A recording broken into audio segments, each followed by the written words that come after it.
Unsa difference ni Boyax as a content creator ug ni John Aniver as a person? Simple lagi na ko. Paguman ako content. Ani, kay mao man dyan na.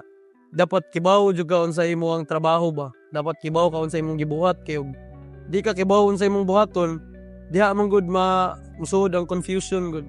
Medyo mawakat gid imong kinabuhi ba. Mao nang ako kay ako ging gibutang og diri ka dapita, murag nakakulom ba. Diri ka nga kuan kategorya. Ikaw nga Boyax, magkuan ka kana magama ka content karon. Ikaw John Aniver, ikaw may magpadayon sa imong life nga paguman sa content. So ini mag-post nako, wala na din kay pakiana. Di na ko na siya like, di na ko mag-usahay, mag-google ko kay o ganahan kog content, kanang ganahan bitaw ko na idea. Mag-scroll ako sige. Wala ko rason nga nung ga-scroll ko, ga-scroll lang ko. Ana, pagana na imo labay nga murag kuha na akong interest. Aya na ko sa kuhaon ko, uy, pwede na ko to kuha idea ba. Dayon mag-post na din ko inana din. Diyan na din na siya. Balik na din ko sa akong pagkako. Mag-on ko or maglutog sudan nana.